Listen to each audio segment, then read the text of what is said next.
Comment savoir s'il vous ment? 5 clés pour savoir si vous avez affaire à un menteur. Bonjour à toutes et à tous.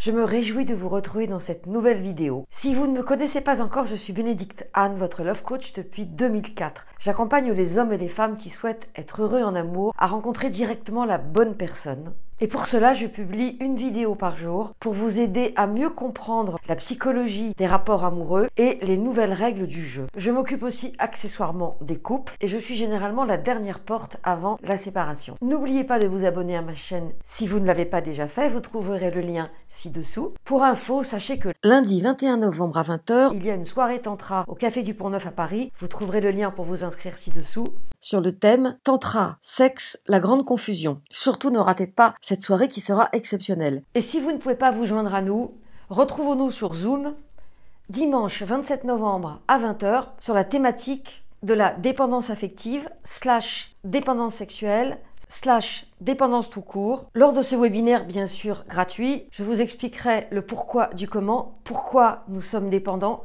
quelle que soit d'ailleurs la thématique de la dépendance, et comment bien sûr y remédier. Vous trouverez le lien ci-dessous. Pour vous parler du mensonge et des hommes menteurs, bien que, une fois de plus, ce que je vous dis pour les hommes fonctionne aussi pour les femmes, à quelques nuances près, je suis allée voir une pièce de Corneille qui s'appelle Le Menteur au théâtre de Poche-Montparnasse, que j'ai trouvé tellement chouette, tellement bien mise en scène, que non seulement, bien sûr, j'ai envie de vous dire, si vous habitez en région parisienne, allez-y. L'est-il secret que mentir à propos? Quoi? Ce que vous disiez n'est pas vrai? Car il y avait déjà eu une mise en scène de Nicolas Briançon, vous verrez les images un peu plus loin, et une autre à la Comédie Française avec Denis Podalides. Et franchement, cette mise en scène-là, faite par une femme d'ailleurs, est hors du commun. Et on voit cet homme s'enferrer dans le mensonge. À présent, il dit vrai. J'en réponds corps pour corps. Et créer d'autres mensonges, et encore d'autres mensonges, au point de se retrouver acculé. Et comme c'est une comédie de Corneille, ça finit bien, évidemment. Mais pendant toute la pièce, je me suis dit, ce texte n'a pas pris une ride, le mensonge est toujours d'actualité, et pas seulement en politique, et plus que jamais dans les relations intimes, puisque nombre de coachés ont découvert que les personnes qu'elles avaient cru rencontrer avaient complètement inventé leur boulot, leur lieu de vie, leur âge n'en parlons pas, leur passé et surtout leur présent, notamment quand ils étaient impliqués dans d'autres relations amoureuses. Que le foudre à vos yeux m'écrase si je mens. Un menteur est toujours prodigue de serments. Non. Alors à travers ces images de la pièce de Corneille, et donc à travers ces 3 mises en scène, je vais vous livrer les 5 clés pour savoir s'il vous ment et accessoirement comment faire. Comment savoir si un homme vous ment? J'aurais presque envie de vous dire pour les mêmes raisons qu'une femme ment, mais je pense que les mensonges des hommes et des femmes ne sont pas toujours les mêmes. Donc, clé numéro 1, si vous vous posez la question de savoir si cet homme vous ment, il est probable que votre intuition vous en a déjà donné l'information. Vous le sentez, vous trouvez qu'il y a quelque chose qui ne sonne pas juste, et si c'est quelqu'un que vous fréquentez depuis un certain temps, il a ce que j'appelle sa tête de menteur. Et pour savoir quelle est sa tête de menteur, il faut le prendre par surprise la première fois et lui dire quelque chose du genre « Je suis certaine que tu as oublié ton portefeuille ». Il va évidemment se décomposer si ça n'est pas le cas, et vous allez voir la tête qu'il fait lorsqu'il se sent pris à défaut. Eh bien, cette tête qu'il vous a faite, c'est la tête que vous retrouverez lorsque vous le confronterez à nouveau. Ce que j'appelle sa tête de menteur. Par exemple, votre chéri vous dit qu'il est au régime, vous lui demandez qu'est-ce que tu as mangé à midi, et vous sentez qu'il cherche, qu'il est un peu confus, qu'il a le visage un peu bizarre, pour vous raconter ce que vous avez envie d'entendre. À savoir, je dis n'importe quoi, un steak haricots verts, et si vous creusez un peu en lui disant « je ne te crois pas », il finira par avouer qu'il a choisi les profiteroles et les frites. Ce sont des petits exemples anodins qui vous aideront par la suite à repérer les gros mensonges. À chaque bout de champ, vous mentez comme un diable. Je disais vérité. Quoi? Même en disant vrai, vous mentiez en effet. La deuxième clé pour savoir s'il vous ment, ce sont ses bizarreries comportementales et autres disparitions. Par exemple, vous n'arrivez pas à le joindre. Par exemple, il dit qu'il n'avait plus de batterie, exactement comme les ados quand ils ont 13-15 ans et qu'on cherche à les joindre. Par exemple, il est très souvent chez son meilleur ami ou très souvent chez ses parents. Et bizarrement, à ces moments-là, il n'avait jamais de batterie ou il avait laissé son téléphone en silencieux, suite à une réunion professionnelle, bien sûr. Donc il y a ces bizarreries et ces disparitions qui pourraient vous mettre la puce à l'oreille. Ce qui nous amène à la troisième clé, qui va consister, sans le vouloir, à aller au bout du bout de la bizarrerie et à ce que j'appelle le piquer sur le fait. Et je vous donne un exemple. Une de mes coachées sortait depuis quelques jours avec un homme, n'avait pas encore fait l'amour avec lui, et il lui avait dit, d'une part qu'il était célibataire, ils avaient 30 ans tous les deux, et d'autre part qu'il partait un week-end chez son père. Mue par une pulsion tendre, et à partir du nom de famille de cet homme, elle trouve les coordonnées du père. Et lorsqu'elle appelle le père lui dit « Ah, mais mon fils n'est pas avec moi », il cite une ville à 1000 km et ajoute « Il est en train de divorcer dans cette ville à 1000 km d'ici ». La relation avait donc démarré par un mensonge. Cet homme lui avait dit qu'il était célibataire et sans enfant. En réalité, il était en train de divorcer avec des enfants. Alors oui, vous allez me dire que le mensonge n'était pas si important parce que finalement, l'homme n'était plus marié. Mais quand même, si elle avait su qu'il était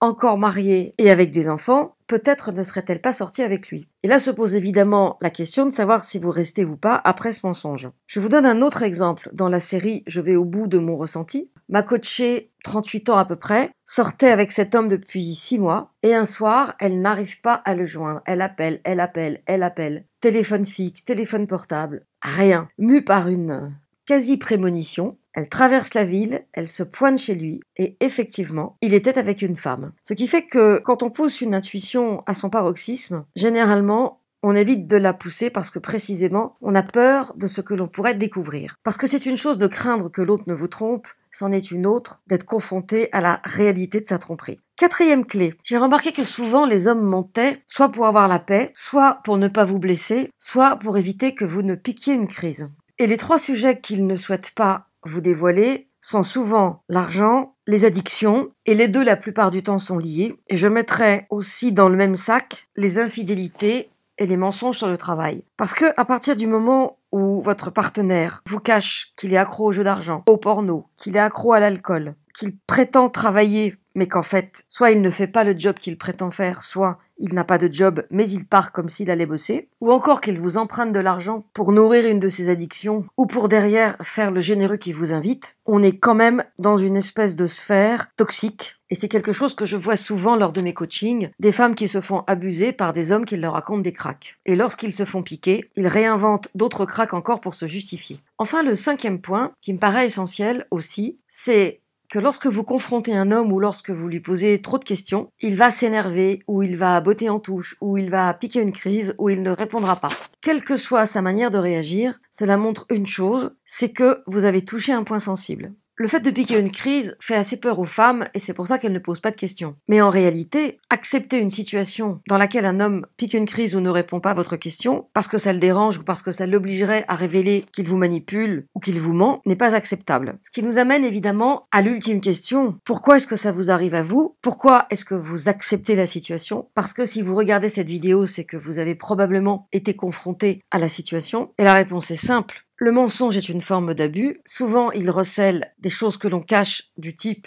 addiction à d'autres femmes, à des substances, à du porno, à des activités chères. Et pour pouvoir réaliser ses fantasmes, ou pour aller au bout de ses turpitudes, cet homme a besoin d'avoir une sécurité, d'abord, un port d'attache vers lequel il peut revenir, mais surtout une sécurité financière. Dès lors, bien sûr, qu'il a besoin de votre argent pour réaliser ses rêves. Tous les hommes ne sont pas des menteurs, toutes les femmes n'acceptent pas de sortir avec des menteurs, donc si vous êtes avec un menteur ou si vous avez fréquenté des menteurs ou si chaque fois que vous rencontrez un homme d'une manière directe ou indirecte, il vous ment, que vous le piquiez ou pas, c'est que vous avez probablement une capacité à vivre l'abus au-delà de la norme. C'est que peut-être autrefois, pas forcément sous la forme du mensonge, mais sous la forme d'un abus quelconque, vous avez été habitué à accepter des situations qui étaient en fait inacceptables. Mais comme pour vous c'était la norme, vous ne vous êtes jamais posé de questions. Si par exemple votre père était un tyran alcoolique, même si vous avez vu votre mère souffrir, le fait qu'un homme puisse piquer des crises et être centré sur lui était quand même relativement normal pour vous. Et si l'un de vos parents faisait pique-pendre en douce, encore une fois, comme c'était en douce et qu'il n'y avait pas de vagues, cela vous paraissait normal. Alors, est-ce que vous, qui avez rencontré des hommes menteurs, avez-vous eu l'impression que finalement c'était la répétition de quelque chose que vous aviez déjà vécu?